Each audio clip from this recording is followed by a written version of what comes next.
Hello friends and welcome to part 1 of a brand new series that I'm starting on Crystal Catacombs, the beta version of course. The upcoming game, it's an action RPG by developer Levels or Lives. Plays out a little bit something like a randomly generated Castlevania Symphony of the Night crossed with Mega Man and Rogue Legacy and Spelunky and a whole bunch of other things. I definitely urge you guys to go ahead and check out my indie impressions of this video if you're curious to know more about my very specific thoughts on the formation of the game and all of the intricacies that go into it.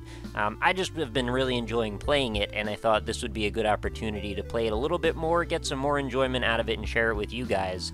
So if you're along for the ride, why don't we give it a shot? So let's start a new game. This is, again, a procedurally generated game, so every time we play it's going to be a little bit different, and there is a lot that I have not discovered as of this moment. So if you have watched the Indie Impressions video, you might know already we've got a choice of 5 different areas that we can explore. Kiepenstein, Lost Jungle, Ice Fortress, The Pit, and Deep Darkness, all of which have their own kind of caveats and peculiarities, and all of which have a little bit of a learning curve for how we actually would embark upon the mission to get through them. There's a total of 5 floors on each one of these areas, and on the 3rd and 5th floor we have to fight a boss. So our goal is to try to power up our character while also exploring to the best of our abilities, looking for items, just trying to survive and make the best of what we can for each run. And if we happen to survive one of these areas, we actually get to keep our character and go on to the next one. But there is permadeath beyond the 3rd life, so if you don't happen to kill any of these bosses or sets of bosses, you're actually going to have to start over from scratch, which has been my scenario for every single time I've played it. So I'm going to go back to the Ice Fortress. It's the place that I know the best so far, and hopefully do some good work here. And if we get really lucky, maybe we'll get a decent run and survive long enough to maybe beat one of the bosses. So that would be a fantastic thing for me. So here we go. Brand new world, brand new start, and a standard level 1 character with basically nothing to be too excited about in the terms of, you know, levels or items or anything. We're going to basically be trying to farm up some experience right off the bat. Experience, in this case, is really not going to do a whole ton for us just yet. But what it is going to hopefully work on is getting us toward filling up that little icon next to the coins in our UI, because that's basically what's going to allow us to buy an upgrade for our sword. And we found the key already, so we can actually technically leave this floor as soon as we feel like it. But once I get that upgrade to my attack power, we're going to be able to start doing some good work and basically try to make our way toward the best items we can. And, you know, it is random, so there is a chance that we won't get any good items, and that has pretty much been the experience for most of my runs so far. This lady is extremely dangerous. She already almost killed me, but getting her actually managed to get my heart up to about half full, which should allow me to get, hopefully, a point. And whatever stat upgrades we get through the first life will actually carry on to the other lives. Actually, I think it might be a total of 4 lives if we look through the inventory. Uh-oh, we've already taken far too many hits here. Yeah, so it says ×3 for our total lives next to where it says level 2. ×3 might also include a ×0 as a life, too, so I'm not sure I remember, but I haven't played a ton of this game just yet. Just I know that what I have played I've really enjoyed. And that lady is really dangerous, so I might not want to go over to her. Let's just show you the map real quick so you can see we need to fill in as much of this as possible generally in our search for the key. But since I've gotten the key already, really I'm just in it for the treasure at this point, and there's a lady on both sides. So I'm going to hope that this bat might perhaps drop a little bit of health, so I might be able to survive this endeavor, and it did not. So I'm going to have to be careful about this. I could just avoid the chest entirely, and that is my exit off of this floor. So if I choose to, I could leave right now, and I wouldn't really get any treasures or bonuses beyond just what I've gotten so far, which is very little. Oh, I gotta level up another one of those, and we should be good to go. Once I get that attack power up, it's going to make things much, much easier. I should be able to one-shot most of the enemies that we're going to run into. I found a land shark and also another treasure chest. Let's hope that there's something good in here. We've gotten a flame shield. I have not had this item yet. Creates a protective ring of fire. I do like a good ring of fire. I assume this is probably going to use our MP bar, and I think I might actually test this out very quickly on the next enemy that I run into. Oh, it's going to be her. Oh, okay, I guess it's a one-use item. Oh, but it also wrecked her, and that's fine, because it means that I'm just going to be able to get whatever that treasure was. I didn't even see it. I think it was, like, empty or something, so oh well. Now, if I could maybe get back over to that other treasure chest, I might be able to use these two flame shield bits to get past the ladies that were guarding that one, and I'm just hoping that one of these is going to have something actually useful that isn't just MP, or, well, in this case, I guess HP would be pretty useful, so maybe that would be fine. Don't waste a flame shield on the bat, please. It might be easier said than done, though. Okay, that didn't really help us. If we could just run into that lady, there we go. And what did I get? Some kind of spinny jewel. I don't even know what that was. Do I even get XP for killing these? Oh god. No, don't. Oh! I tried to slide away and run at the last second, but I don't have like an advanced dashing maneuver or anything. Well, in terms of long-term, one of my goals in beating the bosses is just to hopefully make it to that point, just to finish one of the bosses even, because that will grant me a choice between 3 different power-ups, and one of them I've had in the past to be a double jump, which I've found greatly beneficial. So if I can pull off even one boss kill, that's going to hopefully allow me to get some good work done, just by virtue of being able to be a little bit more maneuverable. So our character is not the most nimble at the moment. Somehow I didn't even see those red bats. They just blended right into the background. Alright, so I got a bonus point. Now that's going to allow me to spend that on attack, which is basically what I'm doing every single time. That seems to be the best way to start out. Attack is just going to allow me to pretty much one-shot most of these enemies. The bats should go down right away. This guy stun-locked me. That's kind of butts. Keeping in mind, of course, this game is in beta at the moment. There's some things that still need to be balanced and worked out. I've fallen through floors. I've gotten stun-locked by bosses and enemies before. It's unfortunate, but it is just the way of the world with not completely finished games, and that's, again, what this is. So we'll just we'll keep that in mind and not really pass any judgment on the game. We'll just try and redouble our efforts and do better next time, of course. And I'm totally grooving on the game soundtrack. It just totally puts me in the mood for some dungeon crawling and exploring. And even if it gets a little bit repetitive sometimes after playing it many times in a row, because basically there's like one track per area, I'm still totally into it. Oh, okay, that was a little bit of a careful dodge. Each one of the enemies has its own set of ways that you need to navigate to be able to properly get around them and not get stuck in some sort of attack animation. In this case, the bats, well, they just fly straight at you, so there's not a whole lot to really talk about there. But when we're dealing with, like, those ladies that cast the spell that causes explosions all around you, well, you need to keep your distance is the first thing, and second thing is you need to just try and one-shot her if possible, which is where the leveling and the, you know, getting advanced attack power really comes in, I'd say. Yeah, the bats are not even a challenge for me. And the peculiarities of the ice biome are actually really some of the easiest, I think. Sliding around, something we can generally overcome pretty easily. There's also, you know, that particular set of enemies, but there's not a whole lot of traps for the most part. It seems like it's mostly just little bits of platforming. Sometimes you gotta do a little bit of, like, jumping off of walls to try and get up a weird angled jump. You know, I can handle that kind of thing. But if we get to a place like the jungle, and there's our key, then we'll see there's actually a whole ton of traps. Places like the pit actually have some lava pits in them. What is it called? The Castlestein or whatever, Kiepenstein, is full of all sorts of spikes and dangerous things like that. So each area has its own thing that we've got to watch out for. And I think this, again, is sort of my best bet for starting out. And this is not, it hasn't been a great run, I'll be perfectly honest with you, but, you know, we're still getting started. I have not put in more than about an hour's worth of play into this game total yet. So let's see if we can get as much treasure as we can out of this floor before we have to move on. If I could get another level, that would be outstanding as well. I feel like we start out a little bit underpowered a lot of the time, but that's, I guess, just the way it is. If it wasn't this way, then I guess it wouldn't be quite as rewarding when we actually pull off a few good moves. This, by the way, that room I just walked through, that had the, you know, the walls light up like that, is essentially just a teleporter room. So if you're familiar with any of the Castlevania, Dawn of Sorrow, Aria of Sorrow, any of those, you'll probably be familiar with the sort of a look of, you know, a rune with a little platform on it is usually how you teleport around.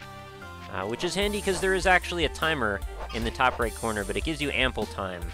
And I haven't really ever had it become a factor in my runs. I've had it get very close to running out, but I haven't had it actually legit completely run out on me just yet. I'm sure that'll happen eventually. It's kind of nice, actually, to be given a little bit more generous of an amount of time. A lot of these times when I play a game like this, I feel like I'm always right on the verge of being chased down by some horrific abomination. And granted, there are some pretty horrific enemies that are going to be chasing us down in other levels, but I don't think there's really one here, which is another reason why I think this is not a bad place to start out when we're still new to the game.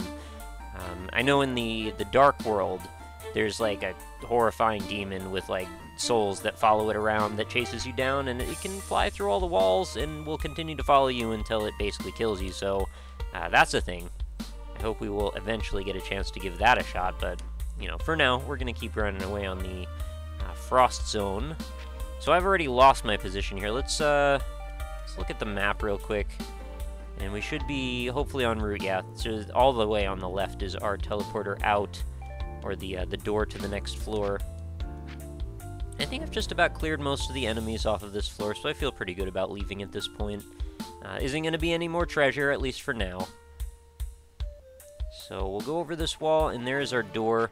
When we reach the boss rooms, the boss is actually, the room doors actually act a little bit like Metroid, in that they kind of open up into a demon that wants to shoot bolts at you, and you gotta, you know, dodge them and kill the door successfully to be able to fight the boss. And I've only been able to kill one of the bosses so far. They're very difficult. And I should say, again, there's like a mini-boss and then a proper boss, and the proper bosses are very, very difficult. The mini-bosses may be a little bit easier, but they're both definitely a bit challenging, especially when your character is very underpowered, as mine happens to be right now, and these chests are not helping me out very much. Because they just keep giving me, you know, easy, rather, hopefully easy to come by stuff like HP. I find that there is not a very long period of animation or invincibility frames when you get hit, which can be a little bit frustrating, especially when you get enemies that fire a lot of times in a row like these guys do. You can very easily be stun-locked, and I've had this happen again, like I mentioned earlier, with bosses, where if you're just standing in the wrong spot, basically one of them will drop a bomb on you, and then it'll just keep spawning more bombs on top of your head until you're dead. So not a lot you can do about it, unfortunately, unless you have maybe a magic ability, which I have never really had magic abilities in this game for some reason. My luck has been fairly poor with regard to drops so far, and maybe that's just a thing that needs to be tuned up in future iterations or releases. Not really sure. We will find out, though. I've had a couple of other weapons other than just the sword, though, but so far I've really only liked this sword, so we'll see if maybe that's another thing we can discover in this Let's Play.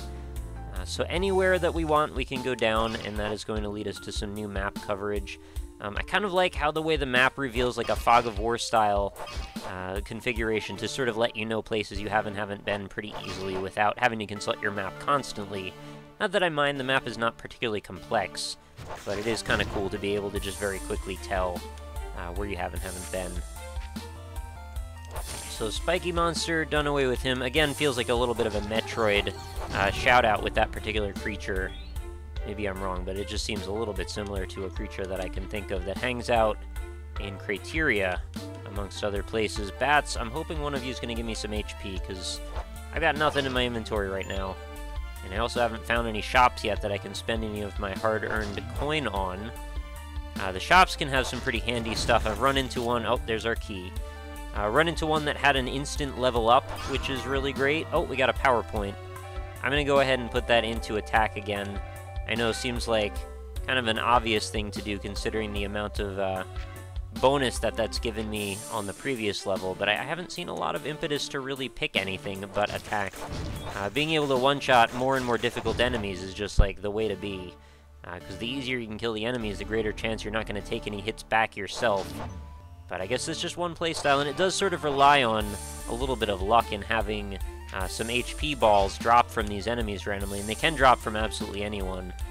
See, this is a thing that's got to get worked out. Oh, I got it, but just barely. I thought that coin was actually completely embedded in that wall, and I've actually had that happen too, where power-ups or drops were completely stuck in a wall. And if you get a key stuck in the wall, there's not really anything you can do about that. You're just kind of stuck and done. And I'm not even sure that there's like a restart button either, so you just kind of are, you know, basically have to quit to the main screen again. Unless there's some way you can kill yourself, which there may be. Alright, he's gone. Let's get this land shard. Oh, I didn't mean to land next to it. I guess that's the ice messing with me a little bit more. What's over here? We've got some treasure. What kind of treasure do we have? Something magnificent. Ooh, Eye of Zai, it looks like. What is that going to do for us? Fully reveals current level map, and I've also got to fully restore HP. I'm going to actually just use that right now. I'm level 8, by the way, which doesn't confer a whole lot. But it is nice, I guess, because I've gotten a few battle points now, or power points, bonus points, whatever we call them. Don't worry, I'll get the proper vernacular down for describing things in Crystal Catacombs eventually. So we've got the key. Let's find our way to the demon door to find our way out. I think we are on that floor, right? Oh no, this is only level 2. We've still got one more.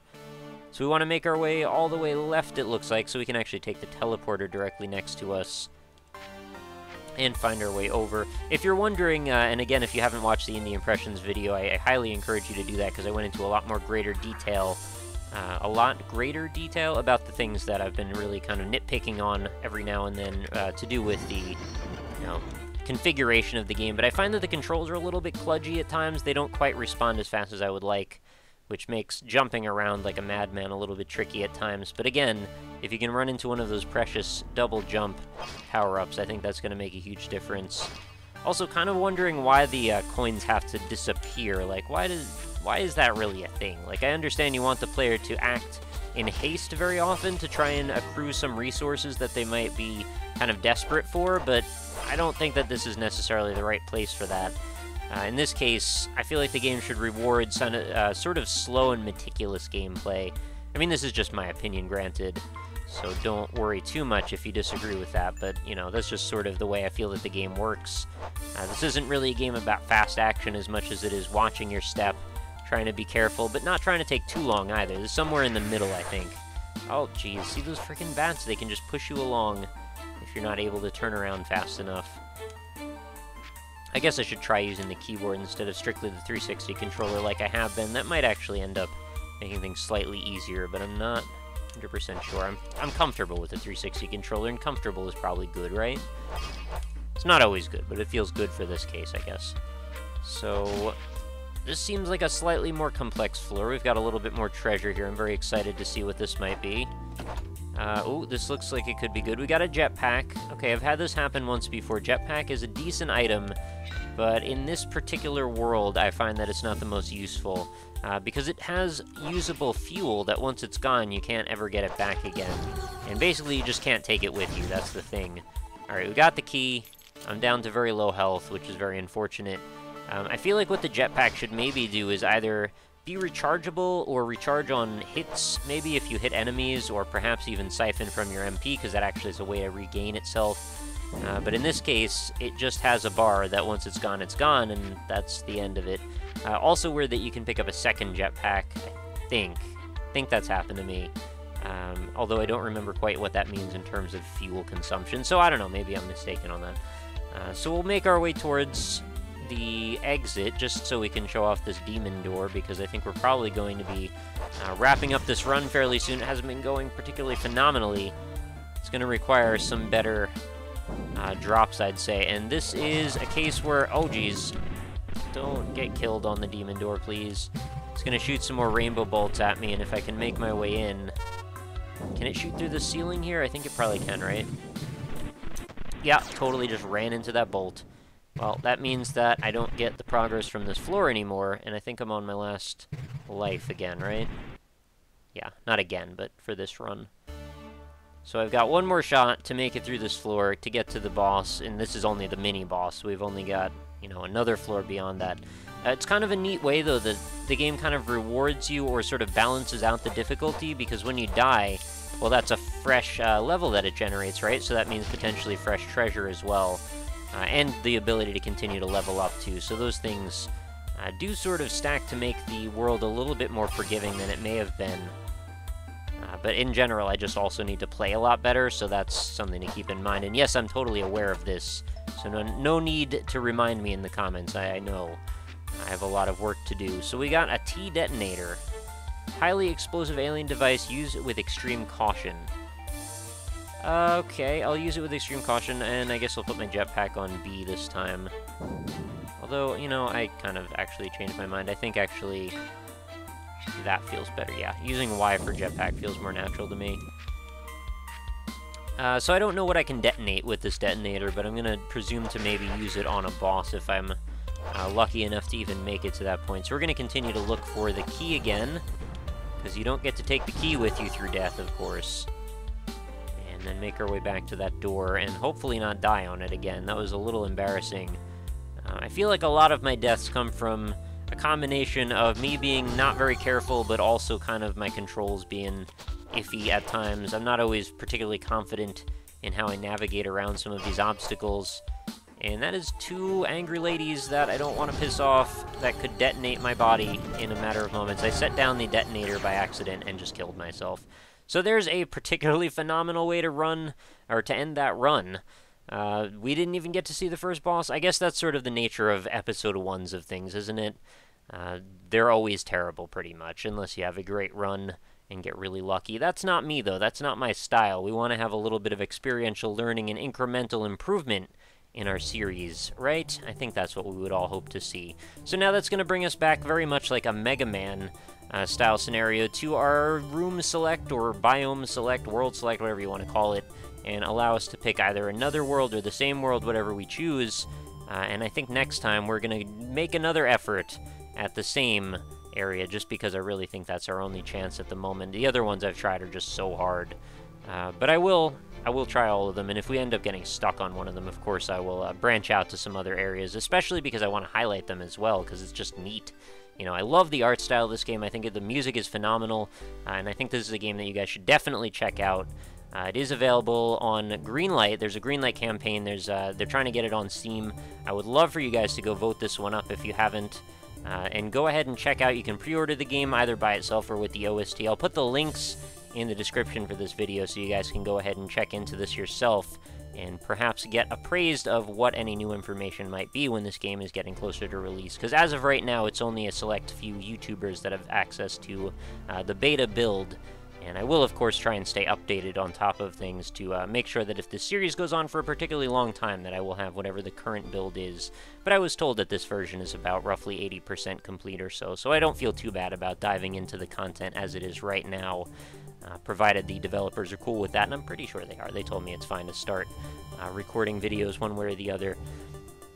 So with that, I think I will leave you. If you guys enjoyed this first episode, please do leave your likes. I greatly appreciate the support, and of course it does give me a direct bit of feedback on whether or not you'd like to see more in this series. I think we have a lot of learning and progression to go with this one, and I think this is going to be a really fun thing to keep sort of on the back burner as one of my auxiliary series that I may not update like every day, but along with like Our Darker Purpose and Tower of Guns, you know, the many roguelike style games that I like to keep coming back to. So let me know if you're into it. I'm going to be happy to play this whether you're watching or not, so, you know, if you're into it, I might as well record it, right? As long as I'm feeling in a chatty mood, I suppose. So let me know what you think.